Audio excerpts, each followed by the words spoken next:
Hello guys, कैसे हैं आप सभी। चलिए, आशा करता हूँ ठीक ठाक हैं और ठंडी में पढ़ाई आपकी अच्छी चल रही होगी। एग्ज़ाम से नज़दीक हैं, खूब मेहनत करिएगा, खूब पढ़िएगा। और आइए हम आपको लेकर के आते हैं नॉन एक्शन वर्ब, जिसके बारे में मैंने अभी इसके पहले वाले क्लास में आपके साथ डिस्कस किया। मैंने आपको पॉजिटिव कवर किया, निगेटिव भी आपके साथ हमने कवर किया। किसका? इज एम आर के बारे में। चलिए, आज हम स्टार्ट करने चल रहे हैं yes or no type questions.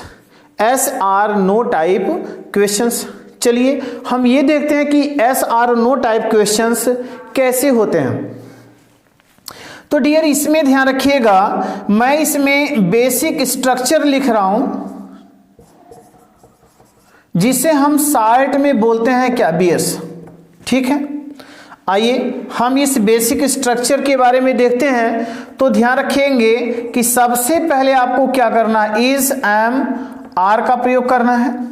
फिर इसके बाद में आपको क्या ले आना है, यहाँ पे सब्जेक्ट ले आना है।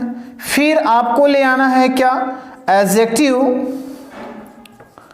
एडजेक्टिव या फिर कॉम्प्लीमेंट,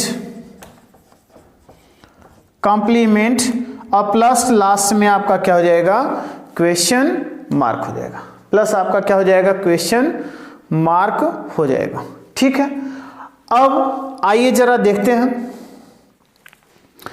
अब हम इनको एग्जाम्पल के द्वारा समझने का प्रयास करते हैं। ठीक है, क्या देखिएगा जरा, हमने लिखा क्या आपका प्रश्न,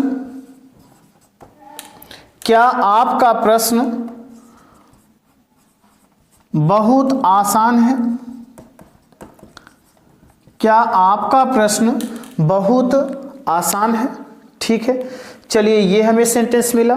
तो सबसे पहले हम एक काम करते हैं, हम ये देखते हैं कि ये जो सेंटेंस है क्या ये यस या नो टाइप है या नहीं है। क्योंकि भाई देखिए, किसी का अनुवाद करने से पहले हमें उसका पहचान करना बहुत ज़रूरी होता है। भाई अगर मान लीजिए कोई आपके घर पर आया, तो भाई आप उसे बगैर जाने पहचाने अपने कमरे में तो बुला नहीं लेंगे। आप जाएंगे, उसका नाम पूछेंगे, परिचय पूछेंगे, फिर आप उसको लगेगा कि हाँ ये ठीक है, तो आप अंदर बुलाओगे, उनका सत्कार करोगे। तो भाई यहाँ पर हम वही करने चल रहे हैं।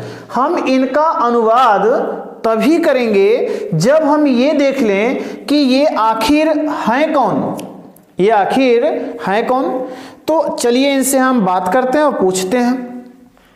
हमने जब इनको पढ़ा कि क्या आपका प्रश्न बहुत आसान है, तो हमने भैया सबसे पहले ये शब्द पाया, क्या मिला, और लास्ट में हमें क्या मिल रहा है? ये क्वेश्चन मार्क मिल रहा है।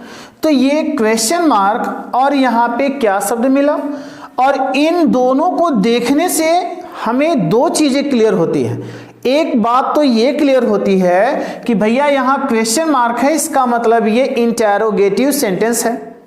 इसका मतलब ये क्या है? आपका इंटेरोगेटिव सेंटेंस है।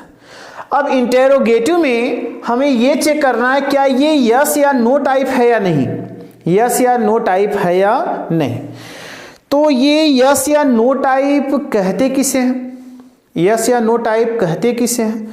तो भैया यस या नो टाइप में क्या होता है कि जब हम किसी से प्रश्न करें और प्रश्न करने पर वो सामने वाला व्यक्ति हमें उत्तर या तो हाँ में दे दे या फिर नहीं में दे दे। अगर हाँ में देता है या फिर ना में देता है, तो वही वाक्य हमारा क्या कहलाता है? यस या नो टाइप कहा जाता है। या इसे हम क्या बोल सकते हैं? सिंगल इंटेरोगेटिव कह सकते हैं, या फिर हम इसे क्लोज्ड इंडेड टाइप क्वेश्चन कह सकते हैं। क्या कह सकते हैं? क्लोज्ड इंडेड टाइप क्वेश्चन कह सकते हैं। बात समझ में आ गई? चलिए तो आइए जरा देखते हैं कि क्या यहां पर प्रश्न करने पर उत्तर आंसर यस और नो में मिलता है या नहीं। हमने पूछा क्या आपका प्रश्न बहुत आसान है, तो इन्होंने उत्तर कहा भैया हाँ या फिर उत्तर क्या दे सकते हैं, ना में दे सकते हैं। केवल 2 ही आंसर इन्होंने दिया, अर्थात या तो यस बोलेंगे या फिर क्या बोलेंगे, नो बोलेंगे। इसका मतलब हमें कंफर्म है कि ये हमारा सेंटेंस क्या है, आपका यस या नो टाइप है। बात समझ में आ गई? चलिए, समझ में आ गई तो आइए हम इनका ट्रांसलेशन करते हैं। तो बीएस में हम आते हैं तो हमें सबसे पहले इज, एम और क्या मिलता है, आर मिलता है। तो हमें इज, एम और आर में से किसी एक को लाना है। तो बताइए जरा, हम यहां पर क्या ले आए? तो इनके स्थान पर हमें इन तीनों में से किसी एक को लाना है। तो किसी एक को लाने के लिए हमें किसकी मदद लेनी पड़ेगी? सब्जेक्ट की। अब ये सब्जेक्ट बताएगा कि इसके साथ आपको इज लगाना है, एम लगाना है या फिर क्या लगाना है, आर लगाना है। तो आइए सब्जेक्ट देखते हैं। सब्जेक्ट हमारा क्या मिल रहा है? आपका प्रश्न। ये आपका प्रश्न क्या है? ये सिंगुलर है, ये एक वचन है। अब ये एक वचन है, इसलिए ये कह रहा है कि आप मेरे साथ क्या लगा सकते हो, इज लगा सकते हो। तो हमने कहा भैया ठीक है, जैसा तुम कहोगे वैसे ही कर लेते हैं। तो इसने कहा कि एक वचन हूं इसलिए मेरे साथ इज लगाओ। तो हमने कहा ठीक है, हमने इज लगा दिया। हो गया, हमने इज लगा दिया। अब फिर जो सब्जेक्ट होगा उसको ले लेंगे, तो ये हो जाएगा योर। और फिर हम यहां पर क्या ले आएंगे? क्वेश्चन। Is your question. अब फिर बहुत आसान का हम यहां पर क्या करेंगे? Very easy. लास्ट में क्या कर देंगे? Question mark. समझ में आ गई बात? हमने सब्जेक्ट देखा, सब्जेक्ट हमारा सिंगुलर है, इसने कहा भैया मेरे साथ इज लगता है, हमने इज लगा दिया। फिर आपका प्रश्न जो सब्जेक्ट है इसको लिख लिया और फिर बहुत आसान दिया, वेरी इजी कर दिया। तो हो जाएगा is your question very easy. ठीक है, चलिए आप इसे नोट कर लीजिए, तब मैं आपको आगे कुछ एग्जांपल्स और बताता हूं। ठीक है,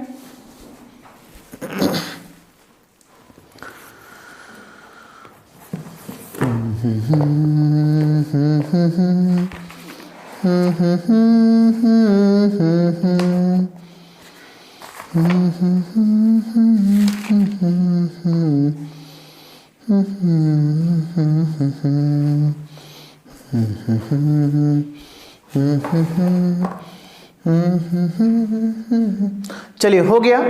आइए कुछ आगे एग्जाम्पल्स हम देखते हैं। ठीक है, कुछ आगे एग्जाम्पल्स देखते हैं और क्या एग्जाम्पल्स होंगे उनको देखते हैं। चलिए,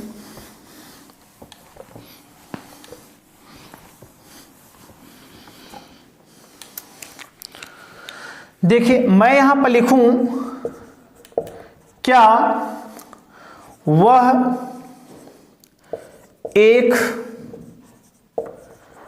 ईमानदार छात्र है?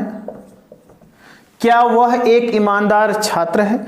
देखिए अभी मैं आपको बेसिक बता रहा हूं, इसके बाद में इसी में मैं आपको एडवांस ट्रांसलेशन कराऊंगा। ठीक है, देखिए क्या वह एक ईमानदार छात्र है, तो यहां पर बताएं वह क्या है, आपका सिंगुलर है। तो भैया हम यहां पर क्या कर लें? इज कर लें। हो गया। फिर वह की मीनिंग क्या करेंगे? ही, इज ही। फिर यहां पर देखिएगा ये नाउन है, ये एडजेक्टिव है और ये क्या दिया है? एक दिया है। तो और ईमानदार की मीनिंग क्या होती है? ऑनेस्ट होता है। भैया यहाँ पे एच साइलेंट है, इसकी जो साउंड आ रही है वह वोवेल की आ रही है, इसलिए इसकी मीनिंग क्या लगाना? आपको एन लगाना है। तो हमने किया इज ही एन, और फिर क्या करेंगे? ऑनेस्ट, और फिर हम यहां पर क्या कर देंगे? Student. Is he an honest student. ठीक है, ऐसे बन जाएगा। चलिए आगे कुछ और एग्जांपल देखते हैं।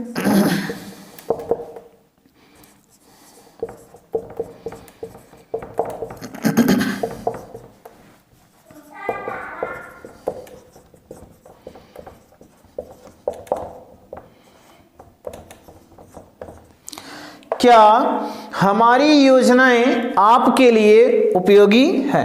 क्या हमारी योजनाएं आपके लिए उपयोगी हैं? तो चलिए फिर हमें यहां पर क्या मिला? मिल गया। अब हम एक काम करते हैं, हम पहले सब्जेक्ट के पास जाएंगे, अब पूछेंगे कि बताओ भैया तुम सिंगुलर हो या प्लूरल हो। हम यहां पर आए तो हमारी योजनाएं क्या दिखाई दे रही हैं? प्लूरल दिखाई दे रही है। अगर ये प्लूरल है तो बताइए भैया हम इसकी अंग्रेजी क्या लिखें? इज लिखें या आर लिखें? आप कहोगे भैया ये प्लूरल है तो आप आर लगा दो। हमने कहा ठीक है, हमने आर लगा दिया। फिर इसी सब्जेक्ट को यहां ले लेंगे तो हमारी की अंग्रेजी क्या हो जाएगा? योर, आवर, और योजनाओं का क्या कर देंगे? प्लान्स। तो हो जाएगा आर, आवर, प्लान्स हो गया। इसके पहले आइए उपयोगी की मीनिंग क्या करेंगे? यूजफुल करेंगे। Are, our, plans, useful. फिर लिए की मीनिंग क्या करेंगे आप? फॉर। और आपके की मीनिंग क्या करेंगे? You, for you. ठीक है, इस तरह से आपका बन जाएगा। ठीक, समझ में आ गया? ओके, समझ में आ गया होगा। आइए आगे कुछ और एग्जांपल देखते हैं। हमने लिखा क्या यह किसी और की कलम है? क्या यह किसी और की कलम है? अब मैं इस सेंटेंस के माध्यम से मैं आपको कुछ स्पेशल टाइप के सेंटेंस आगे बता रहा हूं और जरा ध्यान से पढ़िएगा, बहुत ही मजा आने वाला है। ठीक है, देखिए हमने लिखा क्या यह किसी और की कलम है। तो आइए जरा देखते हैं हमने यहां पर क्या पाया? क्या। तो बताइए क्या के स्थान पर क्या ले आए भैया? तो आगे आप पढ़ोगे तो यहां पर क्या मिल रहा है? यह मिल रहा है। यह आपका सिंगुलर होता है, इसलिए हम यहां पर क्या लगाएंगे? इज। और यह की मीनिंग क्या कर लेंगे भैया? दिस। इज दिस हो गया। चलिए हो गया। फिर यहां पर आएंगे तो ये नाउन है और इसके पहले आइएगा तो ये आपका किसी और की, किसी और, ये आपका प्रोनाउन है। ये क्या है? आपका प्रोनाउन है। और ये आपका क्या है? नाउन है। और इन दोनों को जोड़ कौन रहा है? की। ठीक है, तो याद होगा मैंने समवन, समबडी के साथ अपस्ट्रॉफी एस लगाना बताया था, नो वन के साथ, नोबडी के साथ, बिल्कुल वही बनेगा। तो इज दिस, और किसी की अंग्रेजी क्या हो जाएगा? हमने लिखा समवन, और की अंग्रेजी क्या करेंगे? एल्स हो गया, समवन एल्स। और की मीनिंग क्या कर दें? Apostrophe S. और कलम की मीनिंग क्या कर दोगे? पेन। लास्ट में क्वेश्चन मार्क हो जाएगा। तो is this someone's else's pen? Is this someone else's pen? इस तरह से आपका ये बन जाएगा। ठीक है, चलिए आप नोट कर लीजिए इसे और मैं फिर आगे आपको कुछ और एग्जाम्पल पर लेकर चलता हूं। बड़े ही स्पेशल टाइप के एग्जाम्पल्स हैं, आप उनको देखिएगा। ठीक है, बड़ा मजा आने वाला है क्योंकि बहुत ही स्पेशल और डिफरेंट टाइप के सेंटेंस आपको पढ़ने को मिलेंगे। ठीक है, देखिए यहां पर अगर मैं लिखूं क्या ये हर किसी की योजनाएं हैं? क्या ये हर किसी की योजनाएं हैं? ठीक है, तो कैसे बनाएंगे जरा देखिएगा। हम इनको कैसे करेंगे? हम सबसे पहले देखेंगे ये दिया है तो यहां पर क्या कर देते हैं? आर। और ये की अंग्रेजी क्या करेंगे? This, or this. चलिए हो गया। हर किसी की अंग्रेजी क्या हो जाएगा? Every one, apostrophe S. और फिर क्या करेंगे? प्लान्स। ठीक है, आर दीज एवरीवन्स प्लान्स हो जाएगा। ठीक हो गया। आइए फिर आगे देखते हैं। आगे सेंटेंस क्या होगा? क्या यही आपकी सोच है? क्या यही आपकी सोच है? ठीक है, क्या यही आपकी सोच है? इसको कैसे करोगे जरा? यहां पर क्या दिया है? यही दिया है। अगर यही दिया है तो हम कैसे करेंगे? सबसे पहले लिखेंगे इज। इज हो गया।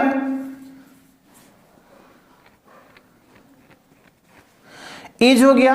और फिर मैं यहां पर क्या ले आऊंगा? दिस। Is this. और आपकी सोच है तो व्हाट यू थिंक कर देते हैं। Is this what you think? Is this what you think?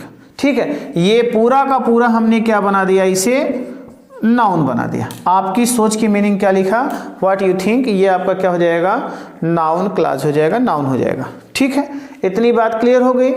चलिए फिर आगे चलते हैं। ठीक है, आगे कुछ एग्जाम्पल और देखते हैं, उनको कैसे करेंगे देखिएगा।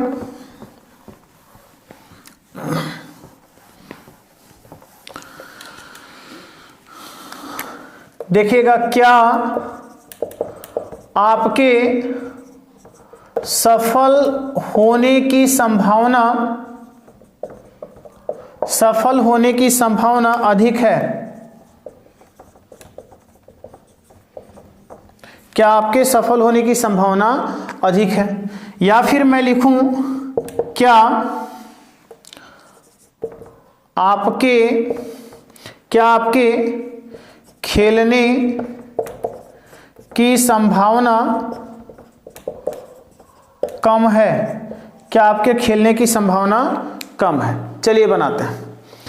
आपने पॉजिटिव सेंटेंस में ऐसे वाक्यों का अनुवाद किया है और उन वाक्यों में मैंने आपको पढ़ाया है लाइकली टू का प्रयोग। क्या पढ़ाया है? लाइकली टू का प्रयोग पढ़ाया है। और आइए देखिए लाइकली टू के माध्यम से कैसे करते हैं। यहां पर देखिए क्या दिया है और यहां पर क्या दिया है, आपके दिया है। यहां पर हमने क्या पाया और यहां पर क्या पाया, आपके। तो सबसे पहले क्या करेंगे, आर, फिर आपके की मीनिंग क्या हो जाएगा, यू, आर यू। ठीक है, संभावना और अधिक दिया है तो यहां पर करेंगे क्या, मोर। मैंने बताया था इसे कंपैरेटिव डिग्री में करेंगे तो लिखेंगे likely to, are you more likely to, और सफल होना का क्या करेंगे, गेट सक्सेस कर देंगे, get success. Are you more likely to get success, are you more likely to get success, ऐसे हो जाएगा। यहां पर आइए, आपके दिया तो फिर वही कंडीशन, आर, आपके की मीनिंग क्या करेंगे, यू। ठीक है, आर यू। चलिए यहां पे कम दिया है और ये भी कंपैरेटिव डिग्री है तो यहां पे आप लेस कर लो, लेस। अब संभावना करे जी क्या करोगे, लाइकली। यहां पर देखिए नानेनी दिया है तो टू लगा लो, are you less likely to, और खेलना करे जी क्या कर देंगे, play, are you less likely to play, are you less likely to play. इस तरह से आपका ये बन जाएगा।